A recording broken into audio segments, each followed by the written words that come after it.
সাধুর চরণ ধুলি মোর লাগিবে কবে সাধুর চরণ ধুলি মোর লাগিবে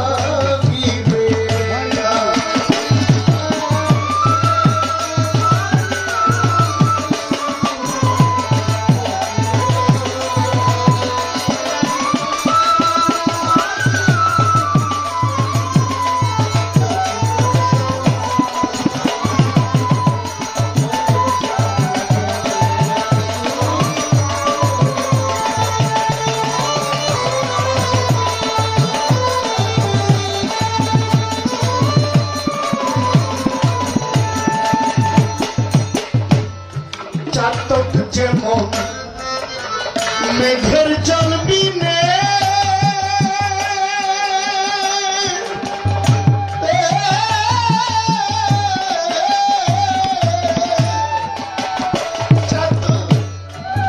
অহর্নিশি চেয়ে থাকে দয়াল চাতক যেমন মেঘের জল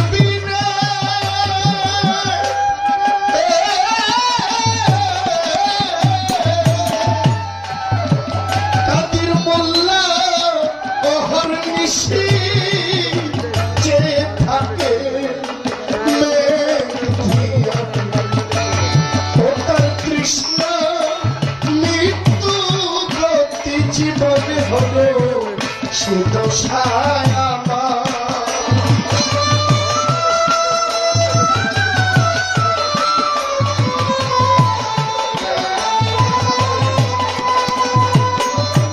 কৃষ্ণ মৃত্যু গতি জীবনে হলো সে দশায় তবে সাধুর চরণ ধুলি মোর লাগিবে কবে বন্ধুর চরণ ধুলি মোর লাগিবে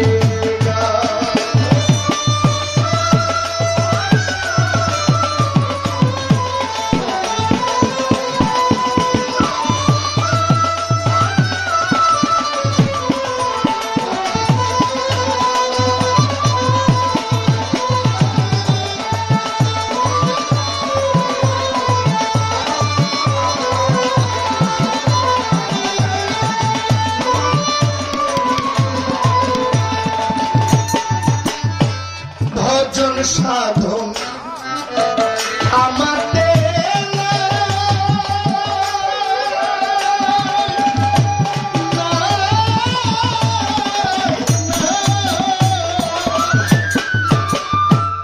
কেবল সাধুর মহৎ নামে দয়াল ভজন সাধন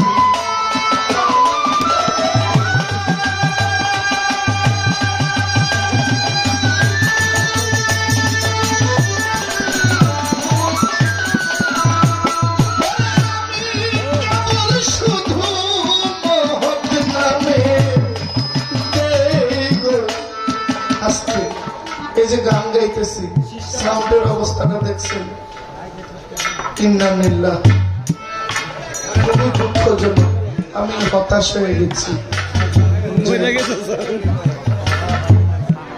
না ইন্নালিল্লাহ কেন পড়লাম এটা দুঃসংবাদ এটা কিন্তু খালি মানুষ মরলেই যেটা পড়তে হয় এটা কিন্তু না, একটা যে কোনো দুঃসংবাদে ইন্নালিল্লাহ পড়ার বিধান আছে।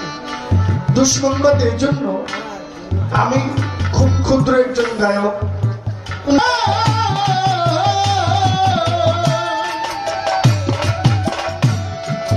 কেবল শুধু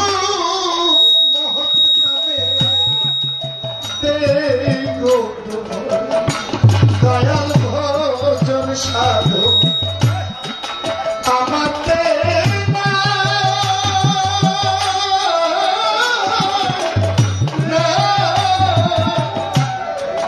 কেবল শুধু মহৎ নামে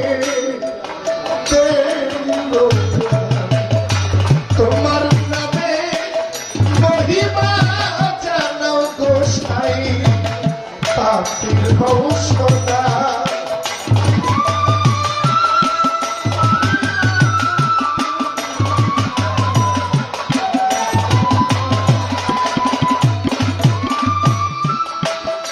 তোমার নামে মহিমা জানো গোসাই পাপির ঔষধা।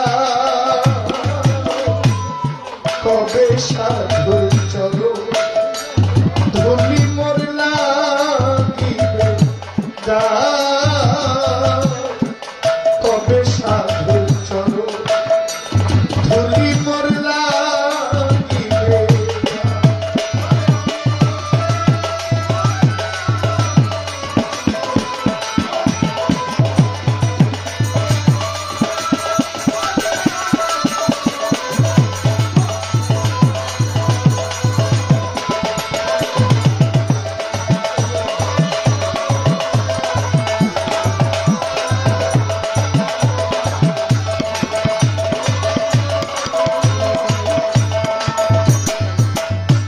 শুনেছি সাধু নামের করুণা,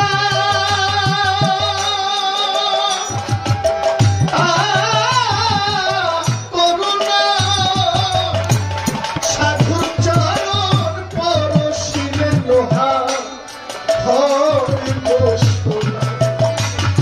আমি শুনেছি সাধু নামের করুণা,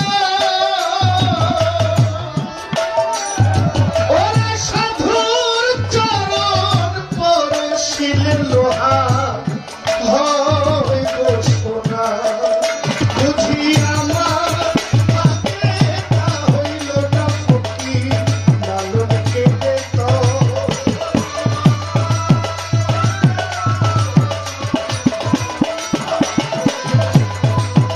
বুঝি আমার হইল না লালন কেটে তো।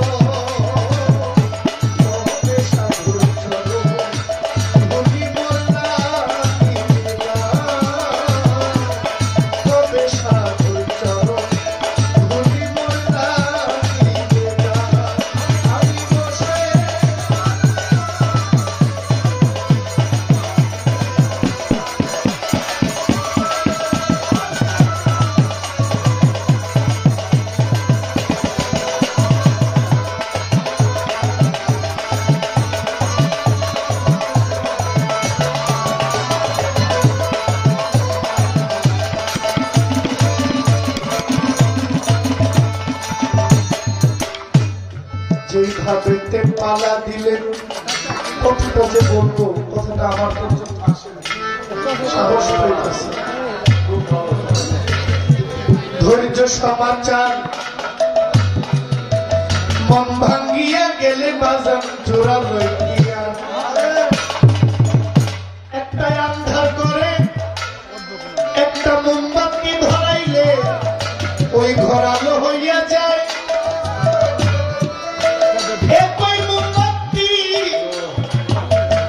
বাহিরে দিলে মিটি মিটি আলো পাওয়া যায়।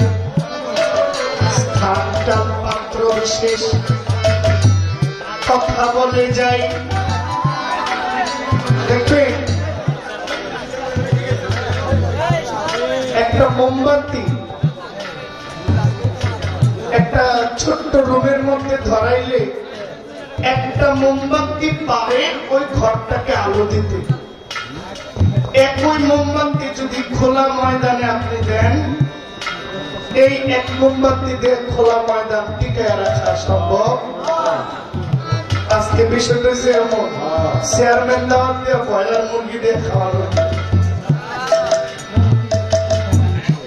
বুঝছেন? চেয়ারম্যান দাওয়াত দিয়ে ফার্মের মুরগি দিয়ে খাওয়াইলে যা হয়, মুক্তেশ্বরকে দাওয়াত দিয়ে এই সাউন্ডটা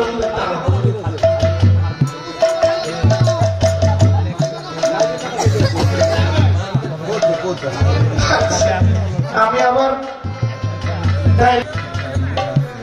জগৎ গুরু আল্লাহ, এই সৃষ্টিকুলের গুরু, যিনি সমস্ত কিছু সৃষ্টি করেছেন, তিনি হইলেন আল্লাহ। এই হইলেন এক গুরু। সমস্ত উম্মত কুলের গুরু হইলেন আমার নবীজি রাহমাতুল লিল আলামিন। ঠিক না? উম্মতের গুরুকে দয়াল নবী। দুনিয়াতে আয়েশা সর্বপ্রথম একজন সন্তান দুইজন গুরুর মুখ দেখে, যদি তকদির ভালো হয়, একজন হইল মা আর একজন হইল বাবা। ঠিক না? যদি কপাল পোড়া হয় যে জন্মের আগে পিতা চলে গেছে, সন্তান গর্ভে বাবা চলে গেছে, এমনও তো হইতে পারে। সন্তান দুনিয়াতে আসলো, আয়েশা মা বাবার মুখ দেখলো না, খালি মাকে দেখলো। আবার এমন অনেক সন্তান আছে দুনিয়াতে আসার পরে মায়ের মুখ দেখার সৌভাগ্য হয় না, মা চলে যায়, বাবা খুব কষ্ট করে লালন পালন করে। তারা হইলেন গুরু। কিন্তু আজকে যিনি আমার গুরু, ওনার পরিচয় কি?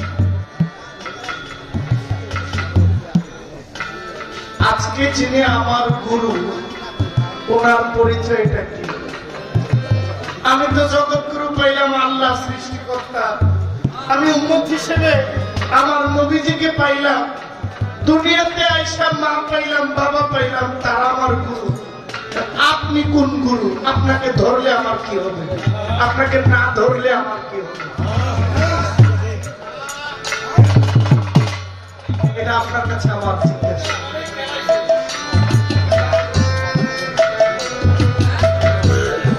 অনেক জায়গায় শুনি মুক্তা সরকার নাকি শিল্পীদেরকে খুব জানে। আজকে কায়দা করে গুরু বানাইছে,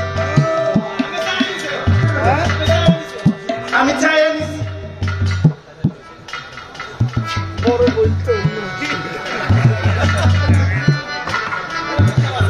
আপনি দয়া করে বলবেন আপনাকে গুরু মানলে আমার লাভ কোন দিকে, আর না ধরলে আমার লোকসান করবে। এটা আপনার কাছে আমার টার্জি। এরপরের মধ্যে আপনার জবাব পাইলে যদি দেখি শাস্ত্রের মধ্যে জবাবটা সবার পছন্দ হয়, তাহলে আপনার জন্য আমাদের সবার অন্তরের একটা সিংহাসন আছে, ওই সিংহাসনটা আপনার জন্য আজীবনের জন্য বরাদ্দ হয়ে যাবে। কিন্তু এর আগে বুঝতে হবে তো গুরু না আসল না নকল। খালি গুরু মানলে হইব? চেহারা সুন্দর, গালে দাড়ি, পেট বড়, চেয়ার সুন্দর, মাজার সাজাইছে ফুল দিয়া, এমন দেখলেই মনে করেন না যে একবারে কামেল হয়ে গেছে। এমন বহু লোক আছে ধোঁকাবাজ। আমরা যেন ধোঁকাবাজের পাল্লাই না পড়ি, আমরা যেন একজন খাঁটি গুরু পাই। আর খাঁটি গুরু চিনার লক্ষণটা উনি যদি বলে আমরা একটু জানতে পারবো। এটা আপনার কাছে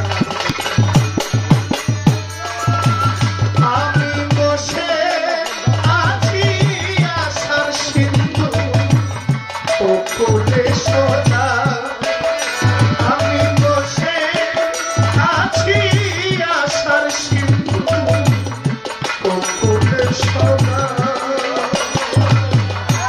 তবে সাধু ভুলি মোর লাগিবে তবে সাধু ভুলি মোর লাগিবে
আসসালামু আলাইকুম। তাহলে জহির ভাই, এই জহির ভাই,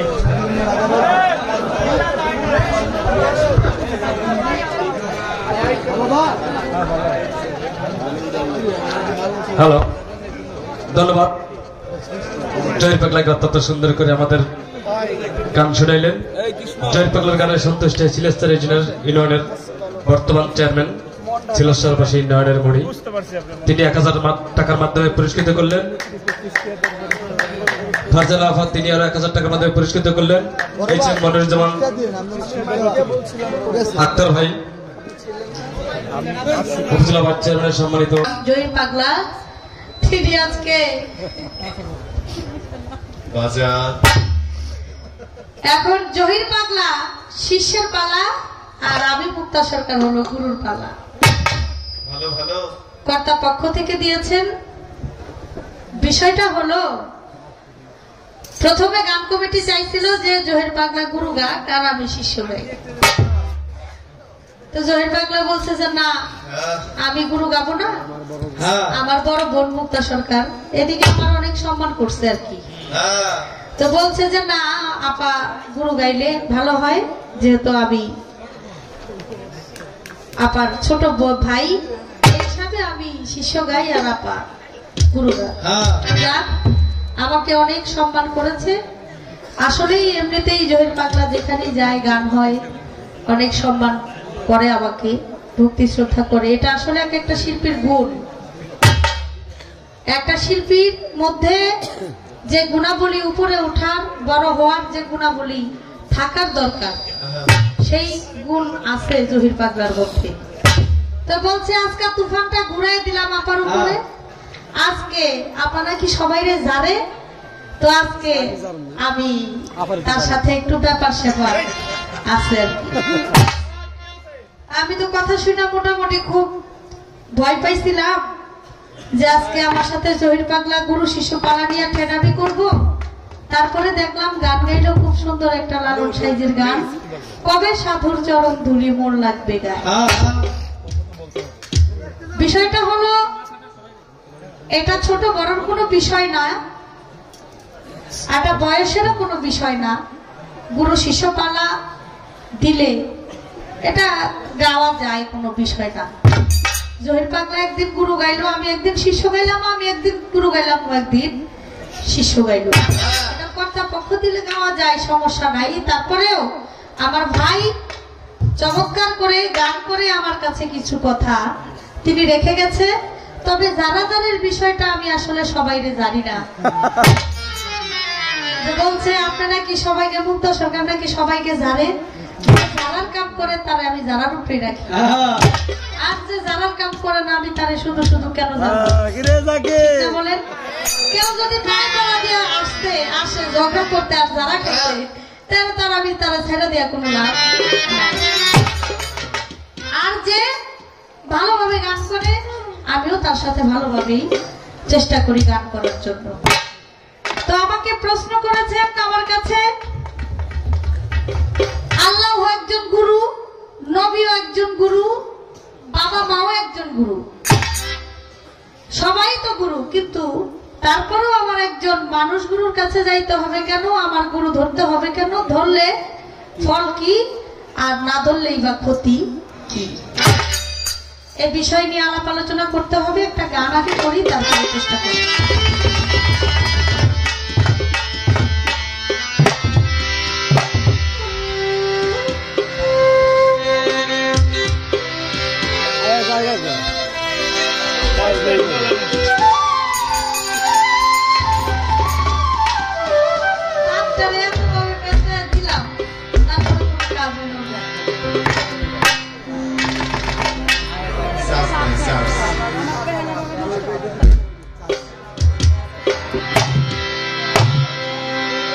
যার সাথে নাই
আসরের ভিতরে আপনারা বসে করবেন আল্লাহ আল্লাহ গান, শুনবেন ধৈর্য ধরে। গুরু আছে আসল নকল, আমার শিষ্য কয় বেশভূষা ভালো থাকলেই গুরু নাকি হয়। গুরু আসল নকল আছে, হ্যাঁ আছে। বেশভূষা ভালো থাকলেই গুরু হয় না, তা ঠিক আছে। বিষয়টা হলো এখন তো আপনি গুরু আর আমি শিষ্য নাকি? আপনি কি গুরু বুঝা ধরছেন না না বুঝা ধরছেন? আপনি কি বেশভূষা দেখে গুরু ধরছেন না আপনার মানে কোন জিনিসটা আপনার কাছে ভালো লাগছে যে এর জন্য আপনি গুরু ধরছেন? না কেউ ধরাবেন না আপনারা মুরিদ করাইছে এর জন্য আপনি গুরু ধরছেন? এটা কিন্তু প্রশ্ন না, এটা হলো পয়েন্ট। কেন রাখলাম? আপনি বললেন যে গুরু আছে, আসলে আছে, নকলও আছে। দেখা যায় সুন্দর চেহারা, বড় বড় দাড়ি, বাড়ির ভিতরে বাতি জ্বলে, আবার স্বাস্থ্য সুস্থ ভালো, পেট মোটা, কিন্তু দেখতে পোশাক আশাক করলে গুরুর মতোই দেখা যায়। আসলে কিন্তু সে আসলে গুরু না, হ্যালো সাজা পীর। মানে পীর সাজা বৈশা রয়েছে, আসলে ভিতরে কিছু নাই। এরকম গুরু আছে, আবার গুরু আরেক রকমও আছে। কেমন? যাকে দেখলেই ভালো লাগে। রাধা বল্লভের একটি গান করলাম, যার সাথে নাই প্রেম প্রীতি তার পূজায় কি মন বসিবে, জানো না রে ও ভ্রান্ত মন কিসে গুরুর বধন। তোমার যাহার বদন দেখাই মাত্র মনে জাগে আনন্দ, তাকে বুকে জড়িয়ে ধরে ভেবো এই তো স্বয়ং গোবিন্দ, দিয়ে তার প্রতি অঙ্গে প্রতি অঙ্গ করি অগোবিন্দের সঙ্গ, কোথা নিবে মন মাতঙ্গ তাপিতঙ্গ শীতল হবে। এর জন্য আমি জানতে চাইলাম যে আসলে আপনি যে বায়াত হইছেন, আপনি কি কারণে কি দেখা বায়াত হইছেন? কারণ কেন বায়াত হইতে হবে এটা আমি বলতেছি, কিন্তু দেখছেন আপনি কি দেখা ভালো ভালো লাগছে আপনার, এর জন্য আপনি বায়াত হইলেন, নাকি আপনাকে কেউ ধরে ফিরতে বায়াত করাইছে?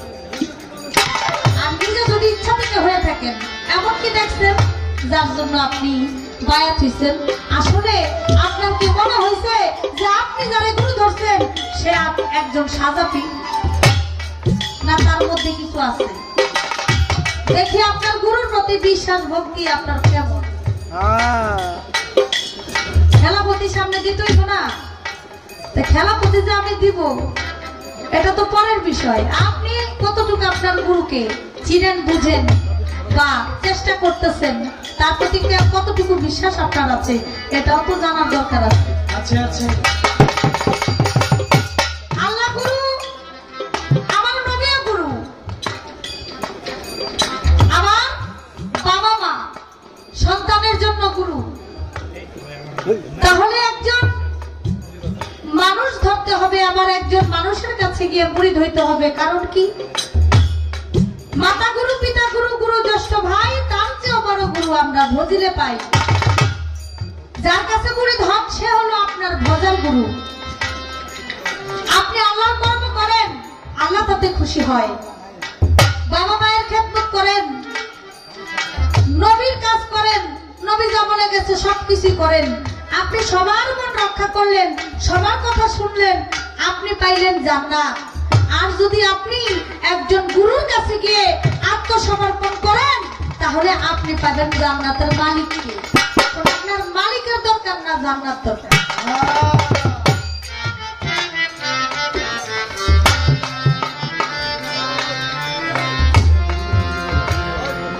বিষয়টা হলো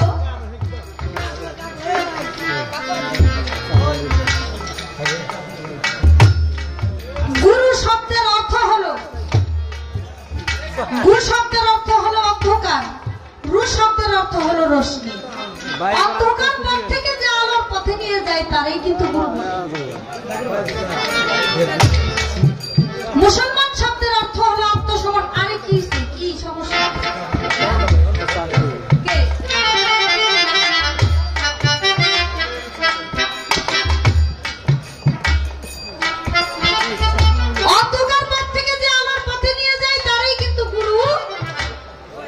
বলে। মুসলমান শব্দের অর্থ হলো আত্মসমর্পণকারী। তাহলে আপনি কার কাছে আত্মসমর্পণ করবেন? আপনি তো নবীকে দেখেন নাই, আপনি তো আল্লাহকে দেখেন নাই, আপনি কিভাবে আত্মসমর্পণ, কার কাছে আত্মসমর্পণ করবেন? আত্মসমর্পণ করতে হলে আপনার আহলে বায়াতের কাছে আত্মসমর্পণ করতে হবে। আমার নবী করিম হযরত মুহাম্মদ সাল্লাল্লাহু আলাইহি ওয়াসাল্লাম তিনি গাদিরে খুমের ভাষণে 100 লক্ষ মানুষের সামনে তিনি মাওলা আলী করিমুল্লাহ রাজুর ডান হাত উঁচু করে বলেছিল, মান কুনতু মাওলা ফাজা আলী ও মাওলা, আমি যার মাওলা আলী ও তার মাওলা। একজন সাহাবা বলে উঠলো, হে দয়াল নবী, আপনি চলে গেলে আপনার বংশধর পাবো কোথায়? আপনারা জানেন আমার নবী করিম হযরত মুহাম্মদ সাল্লাল্লাহু আলাইহি ওয়াসাল্লামের যে কয়জন ছেলে হয়েছিল তারা কেউ দুনিয়াতে পৃথিবীতে বেঁচে নাই, সবাই তারা মারা গেছে। এক সাহাবা বলে উঠলো, আপনার বংশধর পাবো কোথায়? তখন আমার দয়াল নবী হযরত মুহাম্মদ সাল্লাল্লাহু আলাইহি ওয়াসাল্লাম তিনি একটা চিকন চাদরের নিচে একত্রিত করে মাওলা আলী করিমুল্লাহ ওয়াজহ, ইমাম হাসান হোসেন, ফাতেমাতুজ জোহরা তাদেরকে একত্রিত করে দেখিয়ে বলা হয়েছিল, বলেছিল যে তোমরা দেখে রাখো, জেনে রাখো, শুনে রাখো, এরাই হলো আমার আহলে বায়াত, এরাই হলো আমার আহলে বায়াত, এরাই হলো আমার আহলে বায়াত। যে আমার আহলে বায়াতের হাতে হাত দিল সে আমার হাতে হাত দিল, যে আমার হাতে হাত দিল সে স্বয়ং আল্লাহর হাতে হাত দিল। সুবহানাল্লাহ। তাহলে আপনি যে মুসলমান, তাহলে আপনার মুসলমান শব্দের অর্থ হলো আত্মসমর্পণকারী। আপনি কার কাছে আত্মসমর্পণ করবেন?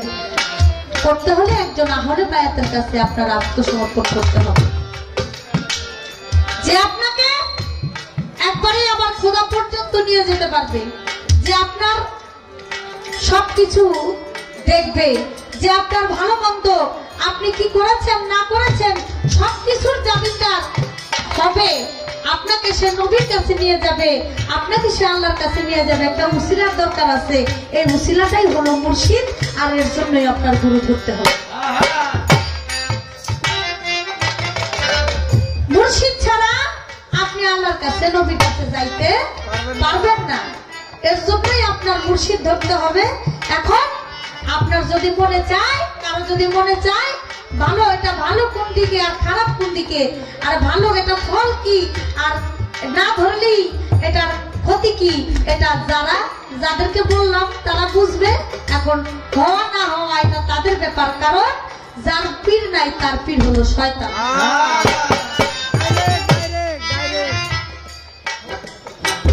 এখন মানুষের অন্তর্ভুক্ত হয়ে, কামেল ওলিদের অন্তর্ভুক্ত হয়ে, আল্লাহর অন্তর্ভুক্ত হয়ে বাঁচতে চায় না শয়তানের অন্তর্ভুক্ত হয়ে বাঁচতে চায়, এটা হলো তার ইচ্ছা।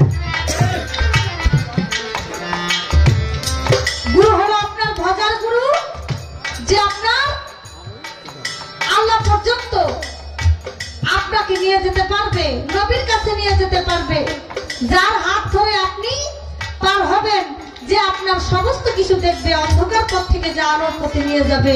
এর জন্য আপনি গুরু ধরবেন। এখন এই বিষয়টা আমি সমাধান করি।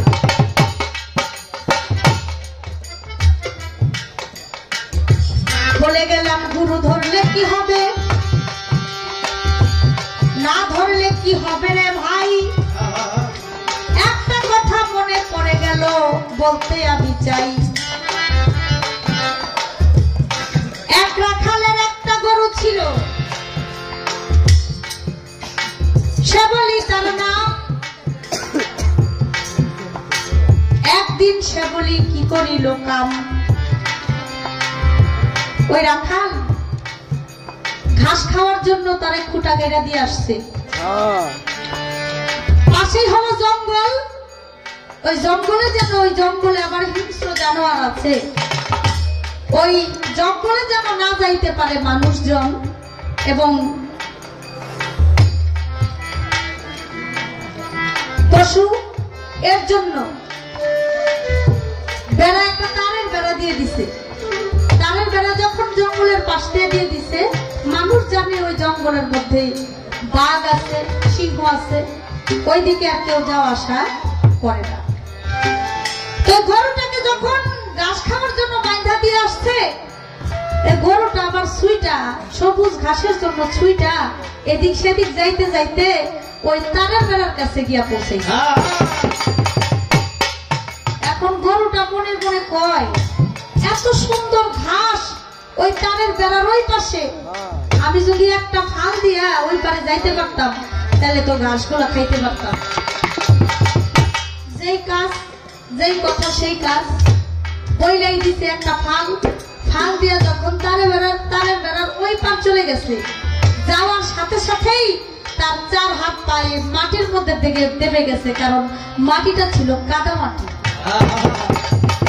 কাদা মাটির মধ্যেই ধান গাছের মধ্যেও বড় বড় কয়েকটা ঘাস জ্বালাইছে, আর সেই ঘাসটা খাওয়ার জন্য সে যখন মাথা একটু নাড়াচাড়া দিতেছে, কিন্তু 4 হাত তার যখন ডাইবা গেছে দাবার জন্য সে আর ঘাস খাইতে পারতেছে না।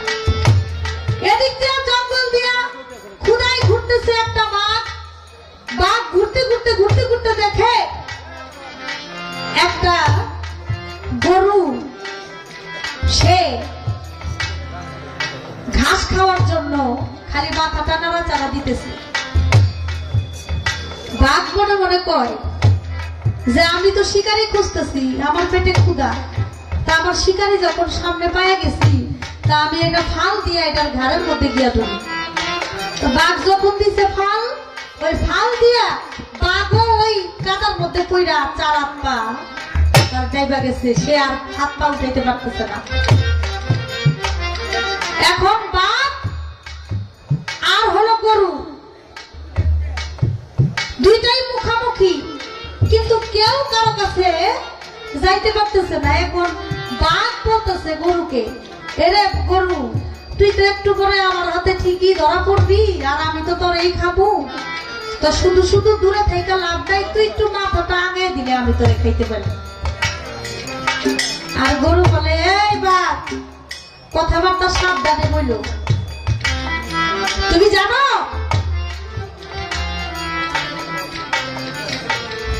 আমার মালিক যদি আমার খুঁজে না পায়,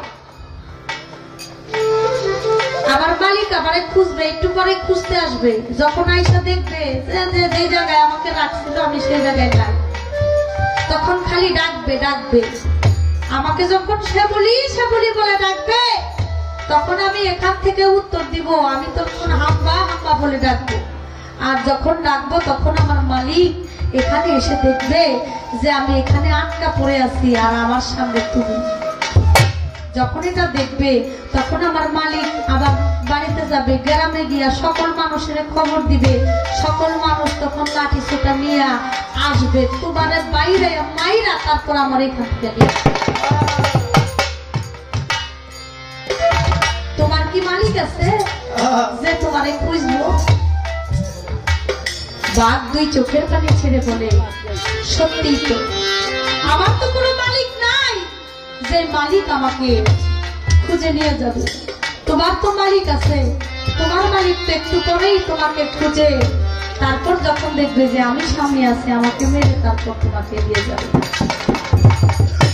গুরু হলো যার যার শিষ্যের, যার যার ভক্তের মালিক। যার মালিক নাই বাবা, তার দুনিয়াতে কিছু নাই, যার মালিক আছে তার সবকিছু আছে। যাহার বদন